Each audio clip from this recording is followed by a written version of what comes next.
vamos a abrir en el profeta Malaquías. Ya sabéis que el último día abrimos también en este profeta, el último del Antiguo Testamento, el que cierra ese canon del Antiguo Testamento, y esperando que pueda ser útil para nosotros.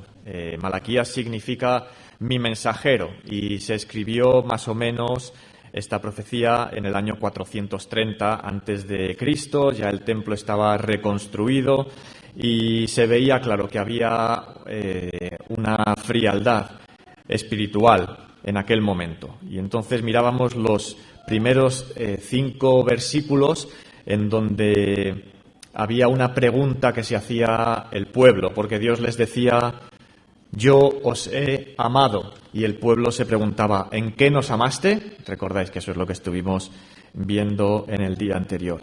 Y el Señor nos ha amado de muchas maneras.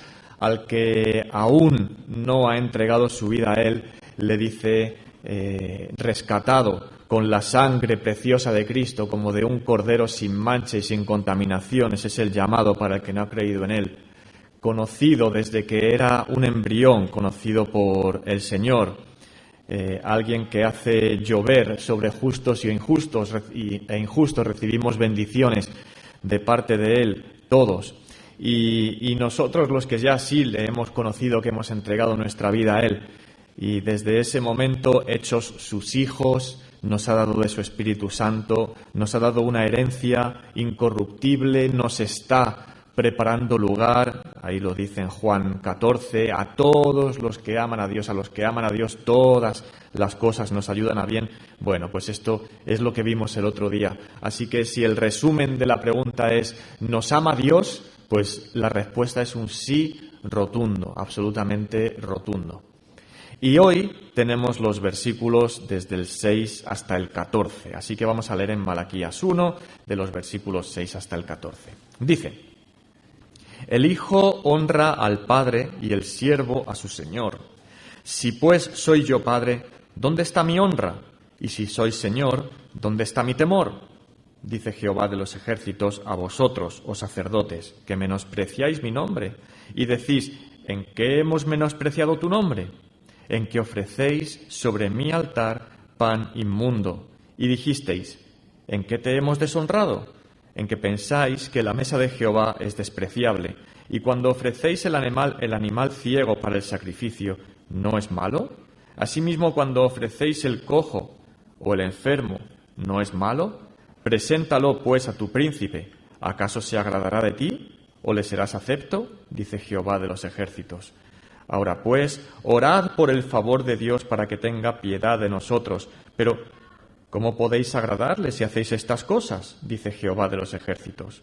¿Quién también hay de vosotros que cierre las puertas o alumbre mi altar de balde? Yo no tengo complacencia en vosotros, dice Jehová de los ejércitos, ni de vuestra mano aceptaré ofrenda. Porque desde donde el sol nace hasta donde se pone, es grande mi nombre entre las naciones, y en todo lugar se ofrece a mi nombre incienso y ofrenda limpia, porque grande es mi nombre entre las naciones, dice Jehová de los ejércitos.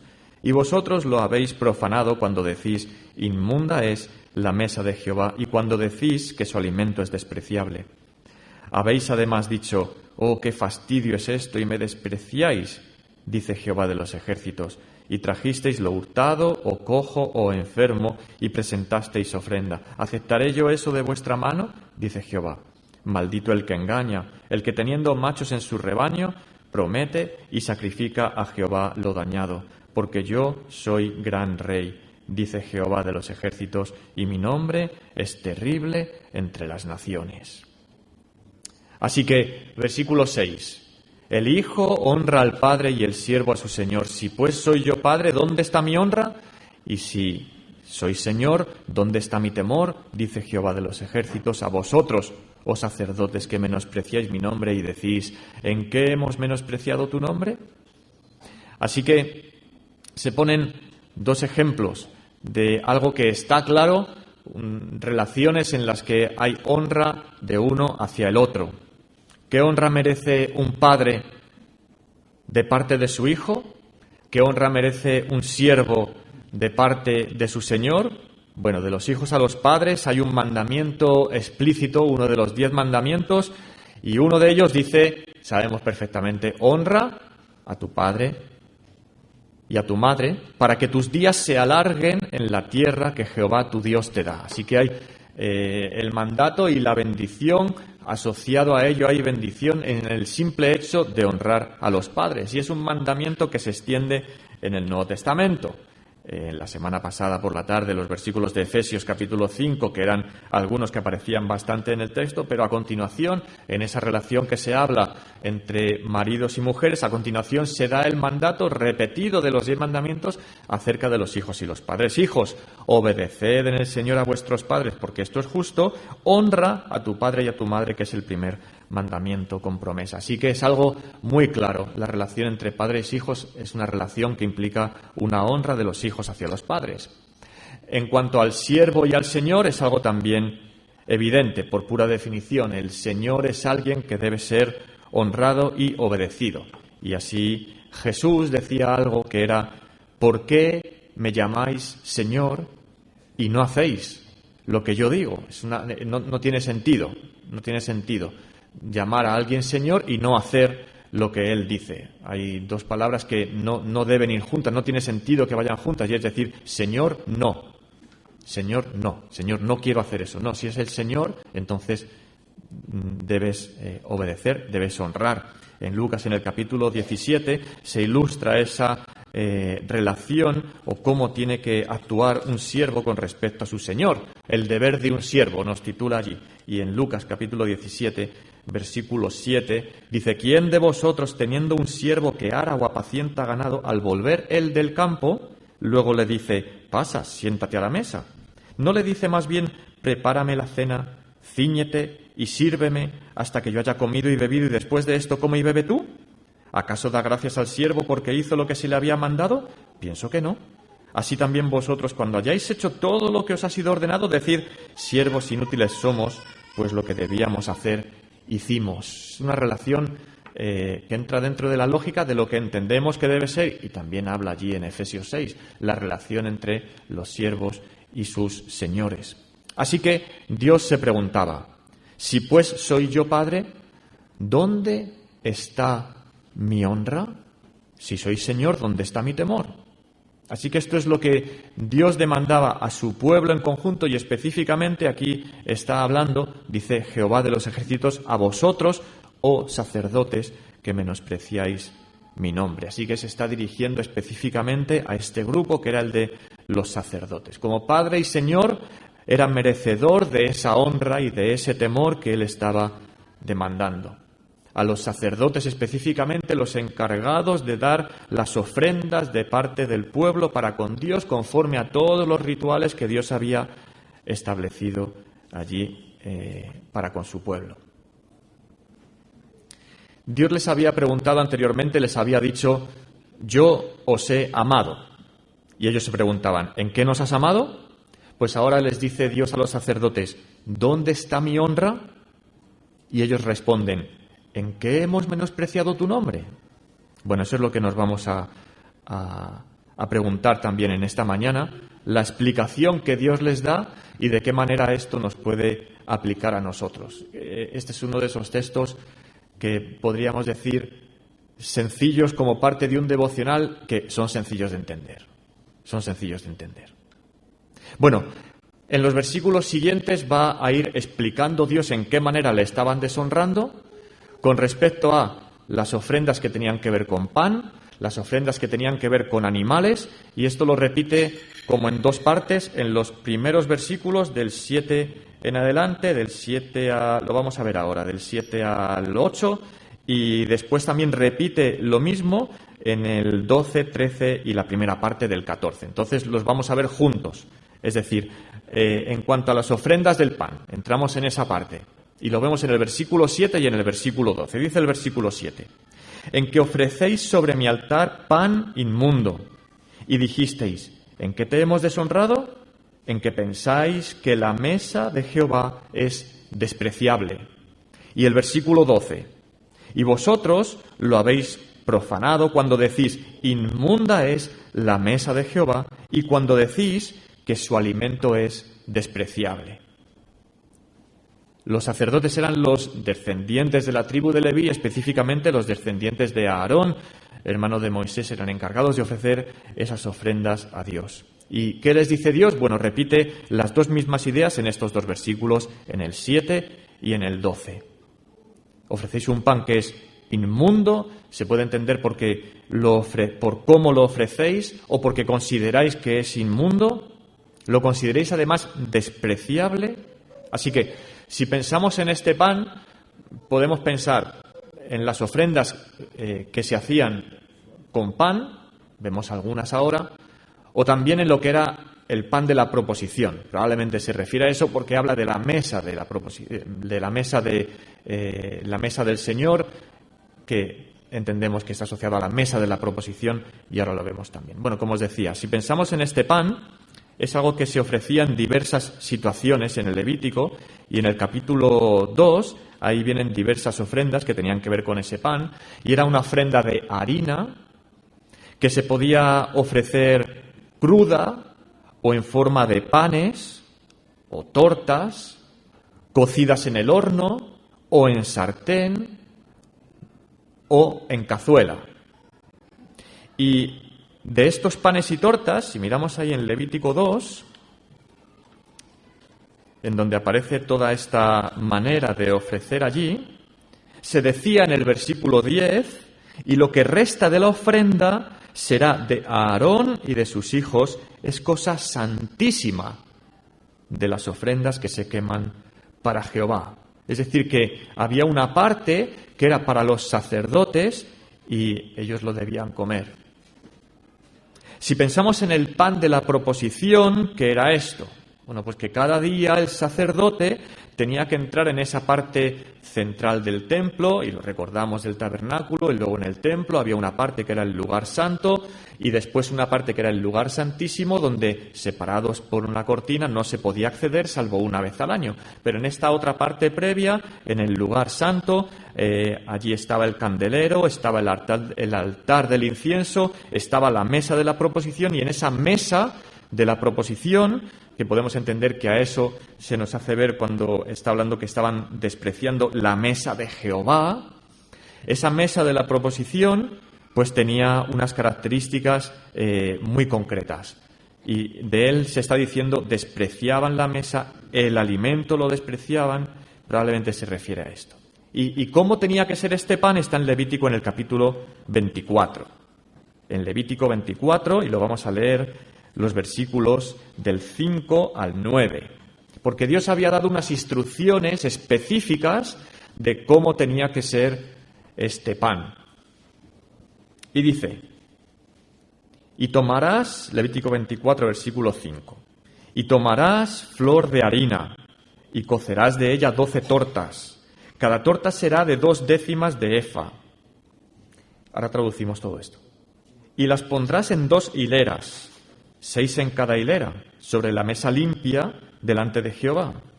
Pondrás también sobre cada hilera incienso puro, y será para el pan como perfume, ofrenda encendida a Jehová.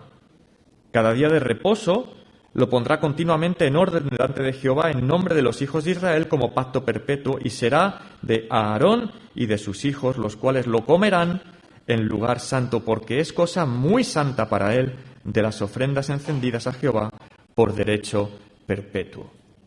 Así que, como digo, este pan tenía unas características muy concretas. De flor de harina.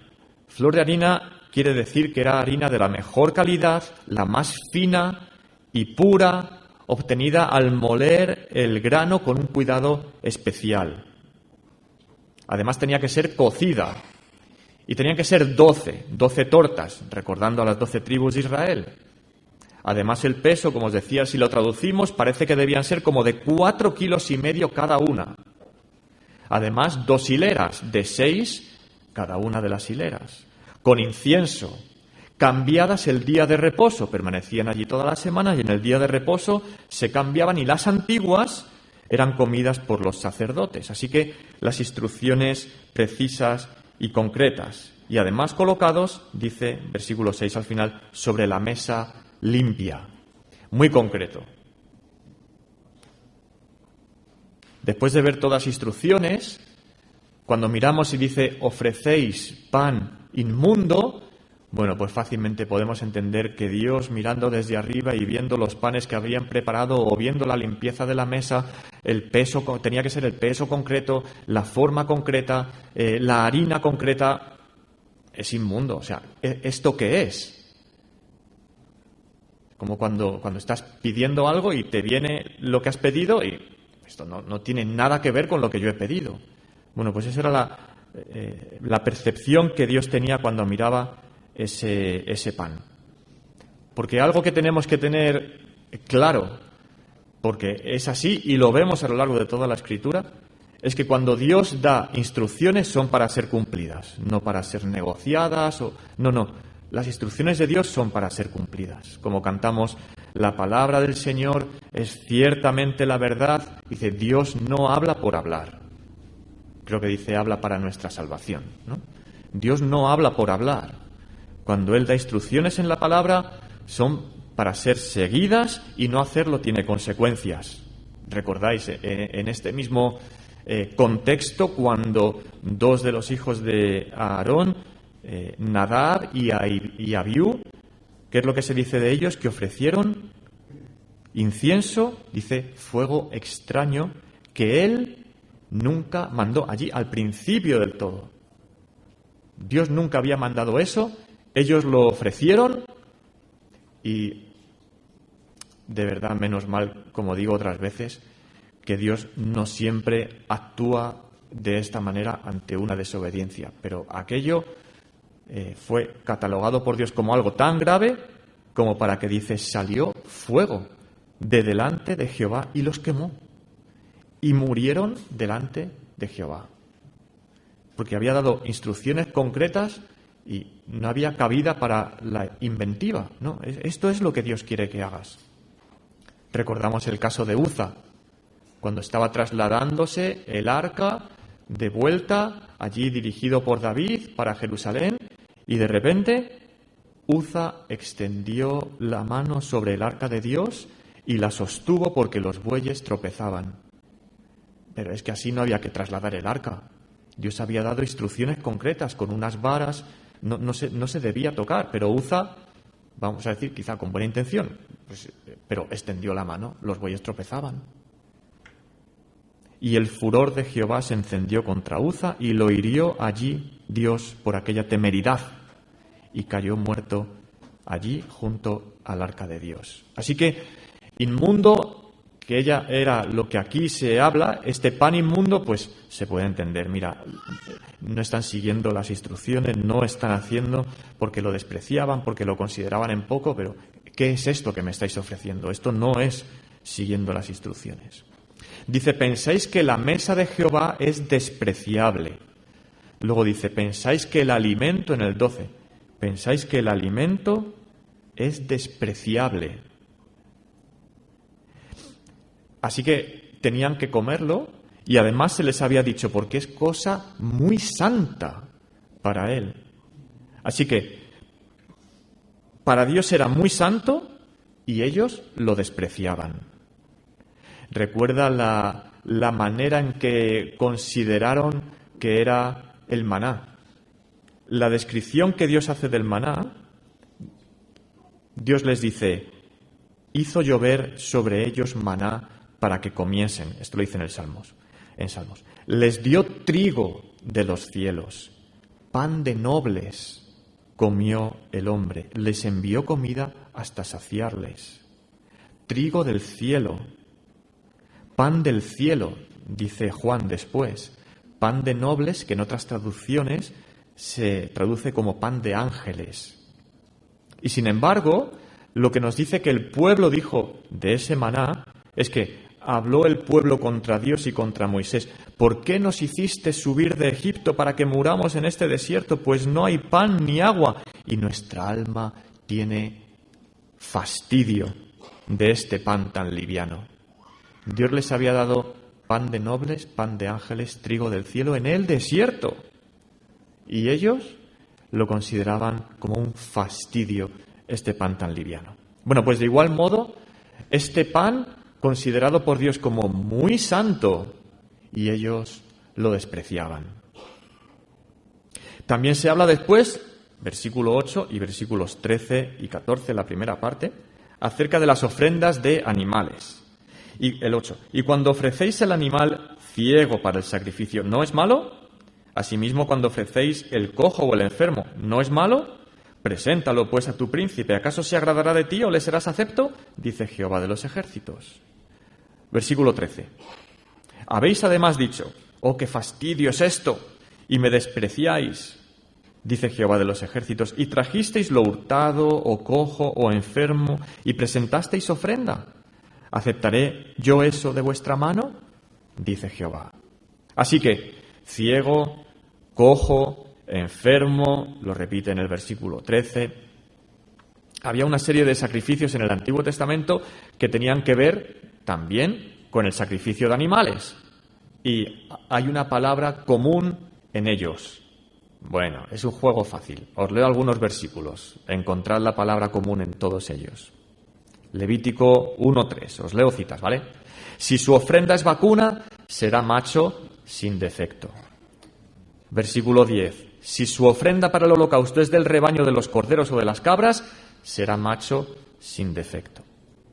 Capítulo 3, versículo 1. Si la ofrenda es un sacrificio de paz y se ofrece ganado vacuno, sea macho o hembra, sin defecto se ofrecerá ante el Eterno. Capítulo 3, versículo 6. Si la ofrenda para el sacrificio de paz para el Señor es de ovejas, sea macho o hembra, la ofrecerá sin defecto. Bueno, puedo seguir. Tengo otros 4 aquí. Y la palabra en común es... Bueno, sin defecto, 2 palabras. Sin defecto, sin defecto. Pero muy sencillo. Era evidente. Es para ofrecer para Dios. Había otro sacrificio muy central, que era el de la Pascua, recordando aquella primera Pascua, cuando el pueblo, justo antes de salir de Egipto, en la 10ª plaga, la muerte de los primogénitos, y entonces iban a morir los primogénitos, a no ser, Éxodo capítulo 12, que se hiciera el sacrificio de un animal y se untara el dintel de la puerta con sangre. Y entonces, en la casa en que eso se hiciera, el primogénito de la familia no iba a morir. Y allí en Éxodo 12, cuando se habla de que tenían que sacrificar, versículo 3, un cordero, según las familias de los padres, un cordero por familia, versículo 5, el animal será sin defecto. Macho de 1 año lo tomaréis de las ovejas o de las cabras. Bueno, evidente, ¿no? Tenía que ser sin defecto. Esto no cuadra nada con cojo o con enfermo o con ciego. Además, ellos decían, versículo 13, ¡oh, qué fastidio es esto! Eran privilegiados como judíos, amados por Dios, como veíamos en los versículos anteriores, como descendientes de Aarón, además para servir como sacerdotes en el centro de la adoración a Dios, allí en el templo, cerca de las cosas santas. Pero ellos decían, ¡oh, qué fastidio es esto! Versículo 13, se añade otra cosa, lo hurtado. Probablemente la referencia sencilla es pensar, ofrecían hasta algo robado, algo que no era suyo. Perdonadme, porque al leer todos estos versículos recordaba ejemplos. Y recordáis cuando en 2 de Samuel capítulo 24 David quiso hacer censo del pueblo, algo que Dios no le había pedido y que desagradó a Dios, de tal manera que quiso censar a todo el pueblo y como consecuencia algo que desagradó a Dios, que Él no le había mandado, y mandó mortandad sobre el pueblo y estaba muriendo la gente. Pero entonces se le muestra a David que tiene que subir y levantar un altar a Jehová en la era de Araúna Jebuseo, que por cierto era justo el lugar donde después fue colocado el templo y el arca, justo en este mismo lugar. Pero eso es para otra predicación. Pero a David se le dice, allá tienes que ir a ofrecer. Y entonces David se presenta en aquel lugar a este hombre, Araúna o Ornán, también se le llama en otros sitios, y entonces le dice a Araúna, ¿para qué vienes aquí? Versículo 21, para comprar de ti la era, a fin de edificar un altar a Jehová para que cese la mortandad del pueblo. Y Araúna dijo a David, tome y ofrezca a mi señor el rey lo que bien le pareciere. He aquí bueyes para el holocausto y los trillos y los yugos de los bueyes para leña. Todo esto, oh rey Araúna, lo da al rey. Y entonces la respuesta de David, ¿recordáis cuál es? Lo digo yo en alto. El rey dijo a Araúna, no, sino por precio. Te lo compraré, porque no ofreceré a Jehová mi Dios holocaustos que no me cuesten nada. Bueno, así de sencillo. ¿Qué tipo de sacrificio, qué tipo de holocausto es el que no cuesta nada? Bueno, el ejemplo de David permanece hasta el día de hoy. Y en la primera parte del versículo 14, que dice, maldito el que engaña, el que teniendo machos en su rebaño promete y sacrifica a Jehová lo dañado. Así que no es que no tenga, porque de hecho Dios hacía previsión incluso para aquellos que podían no tener. ¿Recordáis la ofrenda que llevaban José y María al templo para presentar a Jesús después de haber pasado ciertos días y tenían que llevar, decía en Levítico, un cordero y una tórtola o un palomino? Pero si no tenían lo suficiente para un cordero, entonces podían llevar lo que llevaron José y María, porque no tenían, y entonces llevaron 2 tórtolas o 2 palominos. Así que no había excusa. Y entonces, en este caso, se habla de aquellos que teniendo machos en su rebaño, prometían, pero luego no cumplían la promesa, porque lo que le daban a Dios no era de eso, sino lo que estaba dañado. Así que, versículo 9, lo que se les dice es, ahora pues orad por el favor de Dios para que tenga piedad de nosotros, pero ¿cómo podéis agradarle si hacéis estas cosas? Dice Jehová de los ejércitos. Así que había una necesidad de que acudieran a Dios en arrepentimiento para que Dios tuviera piedad de ellos, de nosotros, dice, de todo el conjunto. Los sacerdotes era hacia los que se dirige principalmente, pero esto aplicaba o se extendía la influencia a absolutamente todo el pueblo que estaba en esa frialdad espiritual. No era posible agradarle haciendo lo que hacían y sufrieron las consecuencias, 400 años de silencio, estando bajo el dominio romano en el tiempo en el que después Jesús vino. Así que Dios les dice, versículo 10, ¿quién también hay de vosotros que cierre las puertas o alumbre mi altar de balde? Yo no tengo complacencia en vosotros, dice Jehová de los ejércitos, ni de vuestra mano aceptaré ofrenda. Os digo cómo traduce en la Biblia de las Américas y en Dios habla hoy, porque entiendo que se puede entender mejor el sentido. Dice, si hubiera entre vosotros quien cerrara las puertas para que no encendierais mi altar en vano. Y en Dios habla hoy, dice, alguno de vosotros cerrara las puertas del templo para que no volvierais a encender en vano el fuego de mi altar. Así que parece que el sentido es, sería mejor que hubiera alguien que se pusiera allá y cerrara el altar para que no ofrecierais lo que estáis ofreciendo, que es vano, es vacío, no vale para nada. Ni lo hacéis con la actitud buena, ni con la forma buena, no vale para nada. No me siento agradado con esto que estáis haciendo, no los acepto, no me valen.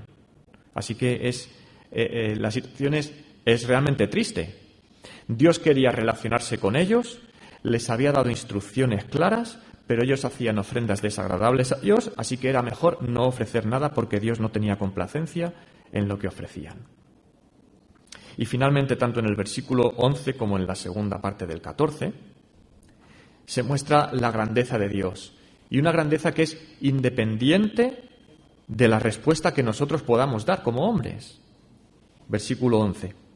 Porque desde donde el sol nace hasta donde se pone, es grande mi nombre entre las naciones, y en todo lugar se ofrece a mi nombre incienso y ofrenda limpia, porque grande es mi nombre entre las naciones, dice Jehová de los ejércitos.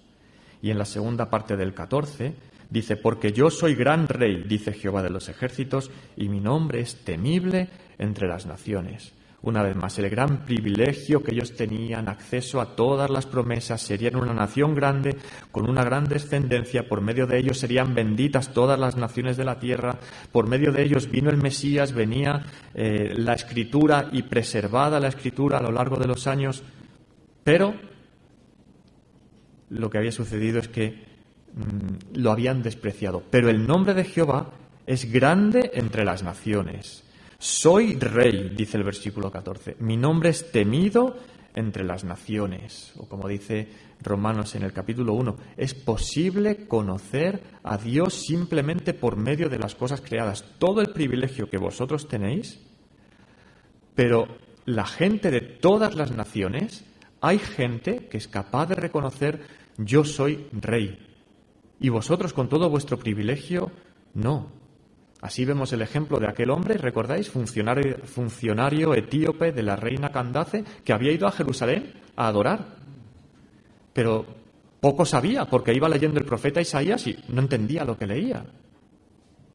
Así que Dios es rey, temible, grande, poderoso, y nuestra respuesta debe ser de honrarle. Pero incluso, igual que el pueblo no le estaba honrando, Dios seguía siendo grande. Dios seguía siendo rey, Dios sigue siendo temible entre las naciones en todo el mundo. Así que, en resumen, Dios se pregunta, en resumen, y luego tratamos de aplicarlo a nosotros, ¿vale? Dios se pregunta: ¿dónde está mi honra? Si me ofrecéis pan inmundo, si pensáis que es despreciable, si decís que es despreciable. Las ofrendas de animales, dais lo peor, a veces robado, prometéis y no dais. Si por lo malas que son, no acepto vuestras ofrendas. Si esto además, en estos versículos, no lo he dicho explícitamente, pero era algo que afectaba a todo su ser. Porque en el versículo 7 se nos muestra lo que estaban haciendo: ofrecer pan inmundo. Pero se muestra también después, en el versículo 12 y 13, lo que decían: vosotros lo habéis profanado cuando decís. O sea, era acciones, era de palabra, estaban diciendo: inmunda es la mesa de Jehová. Pero también lo que pensaban, versículo 7 también. Cuando dicen que te hemos deshonrado, en que pensáis que la mesa de Jehová es despreciable, era todo entero. Sus pensamientos, sus palabras y sus acciones. ¿Dónde está mi honra? Bueno, pues no estaba su honra. Así que, aplicándolo a nosotros, la pregunta en esta mañana para nosotros es: ¿dónde está mi honra? Y es la pregunta que debemos hacernos cada uno hoy y de continuo en nuestra vida. Si Dios nos preguntara: ¿dónde está mi honra? ¿Estamos honrando a Dios? Debemos entender que de igual manera que el Padre y el Señor merecen su honra, así nosotros debemos dársela a Dios también. El salmista en el Salmo 29 comienza diciendo: tributad a Jehová, oh hijos de los poderosos, dad a Jehová la gloria y el poder, dad a Jehová la gloria debida a su nombre. Dios es un Dios que merece ser honrado y nosotros tenemos que darle esa honra. ¿Le damos la honra que se merece? Tenemos el ejemplo en Génesis 4. ¿Recordáis lo que pasó en Génesis 4? Había dos ofrendas, una de parte de Caín, una de parte de Abel. Y de Caín dijo que trajo del fruto de la tierra una ofrenda a Jehová. Y Abel trajo también de los primogénitos de sus ovejas, de lo más gordo de ellas. Y miró Jehová con agrado a Abel y a su ofrenda, pero no miró con agrado a Caín y a la ofrenda suya. Así que uno ofreciendo del campo, del fruto de la tierra, pero el otro de lo primogénito, de lo más gordo que tenía. Uno dando lo mejor de lo mejor. Y una ofrenda causó desagrado a Dios y la otra la vio Dios con agrado. Así que, bueno, ¿cuántos ejemplos tenemos en la Biblia de ofrendas que fueron bien recibidas por Dios? Porque una cosa tenemos que tener muy clara, y es que Dios es capaz de discernir los pensamientos, las intenciones del corazón. Nosotros no. Jesús estaba allí en el templo, viendo cómo echaban en el arca de la ofrenda y los ricos echaban mucho. Y vino una viuda pobre y echó 2 blancas, o sea, un cuadrante. Y entonces nosotros que vemos lo exterior, bueno, siendo superficiales, pero ¿con cuál nos quedaríamos? Y sin embargo, Jesús les llama y lo que les dice: de cierto os digo que esta viuda pobre echó más que todos los que han echado en el arca, porque todos han echado de lo que les sobra. Dios es capaz de apreciar esas cosas que nosotros no somos capaces de ver. Nosotros miramos las apariencias. Pero en toda la Escritura se nos recuerda de continuo. Salomón está haciendo la dedicación en el templo y en su oración dice: darás a cada uno conforme a sus caminos, cuyo corazón tú conoces, porque solo tú conoces el corazón de todos los hijos de los hombres.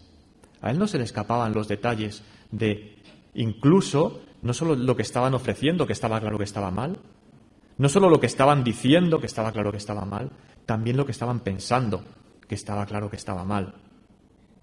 Así que tenemos por toda la Escritura ese recordatorio de que Dios mira hasta lo profundo de nuestro corazón. Así que tenemos que preguntarnos qué ofrecemos y cómo lo ofrecemos. ¿Cómo son nuestras ofrendas a Él? ¿Y cuáles son? Porque hoy no ofrecemos ni panes conforme a aquellos rituales, ni el pan de la proposición, ni los animales tampoco. Eso no nos toca ya a nosotros. Pero a nosotros, si aquellos estaban haciendo mal con lo que pensaban, lo que decían y lo que hacían, ¿cómo nos aplica esto a nosotros? En Hebreos, en el capítulo 13 y el versículo 15,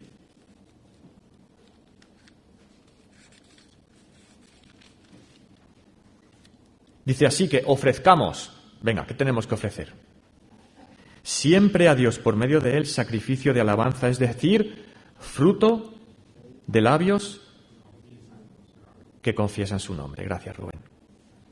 Así que, ¿qué es lo que tenemos que decir?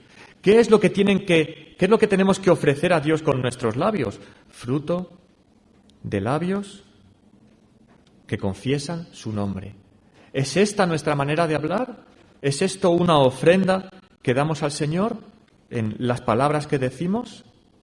¿Recordáis Filipenses 4:8? Por lo demás, hermanos, todo lo que es verdadero, todo lo honesto, todo lo justo, todo lo puro, todo lo amable, todo lo que es de buen nombre, si hay virtud alguna, si algo digno de alabanza, en esto pensad. ¿Qué hay en nuestros pensamientos? ¿A qué se dedican? ¿A qué le damos vuelta a los pensamientos? ¿Estamos honrando, dándole a Dios la honra con nuestros pensamientos? Así que lo que decimos, lo que pensamos, y recordad lo que dice Romanos 12, 1 y 2. Así que, hermanos, os ruego por las misericordias de Dios que presentéis vuestros cuerpos en sacrificio vivo, santo, agradable a Dios, que es vuestro culto racional. Nos estamos ofreciendo a nosotros mismos y todo lo que tenemos para el Señor, o nos estamos amoldando a este mundo, como dice el versículo 2, y a sus comodidades. Nos estamos ofreciendo en todo. La ofrenda somos nosotros mismos. Así que esto es la ofrenda. ¿Y cómo lo estamos haciendo? ¿Cómo lo ofrecemos? Como aquellos, inmundo, sin seguir las normas de Dios, solo haciendo caso a aquello que me viene bien, dando solo de lo que nos sobra, dando lo que no nos cuesta esfuerzo, prometiendo, quizá cuando las cosas nos van mal, como dice, que nos acordamos de Santa Bárbara cuando truena, dice el dicho, y cuando deja de tronar ya dejamos de acordarnos. Entonces, cuando la cosa va mal, entonces prometemos, pero cuando pasa la tormenta ya nos olvidamos y ofrecemos algo que es defectuoso. ¿Nos resulta un fastidio? ¿Nos resulta un fastidio honrar a Dios? ¿Cumplir con lo que Él nos dice? Siempre recuerdo este versículo. Este es el amor a Dios, que guardemos sus mandamientos, y sus mandamientos no son gravosos. No deben resultarme una pesada carga insoportable de fastidio, sino que mi manera de honrar a Dios es esta. El nombre de Dios es grande en toda la tierra. Así que debe ser razonable que si aquellos eran privilegiados y estaban despreciando las cosas santas, ¿no somos privilegiados nosotros? En muchos aspectos. Hemos conocido la palabra de Dios, nos hemos dado cuenta, hemos aceptado el inmenso sacrificio que hizo Jesús siendo Dios, se hizo hombre, fue humilde, vivió humillado, maltratado, para dar su vida por nosotros. Y nosotros específicamente, y desde el principio de la reunión, el privilegio que tenemos de poder estar en un país en el que hay libertad para poder abrir nuestros labios para predicar el Evangelio, para poder venir aquí cada domingo con libertad, cuando otros tienen que ir a reunirse con miedo o temor de saber si saldrán de allí o tendrán represalias contra ellos. Nosotros podemos estar aquí con libertad. Vamos a honrarle sabiendo que al que mucho se le haya confiado, más se le pedirá, que somos muy responsables por lo que el Señor nos ha dado. Pero si aún no has entregado tu vida al Señor, tienes que saber que tu manera de honrar a Dios tiene que tener un punto de partida. Cuando miramos estas ofrendas de las que aquí se está hablando, de pan y de animales, nos recuerdan a algo también.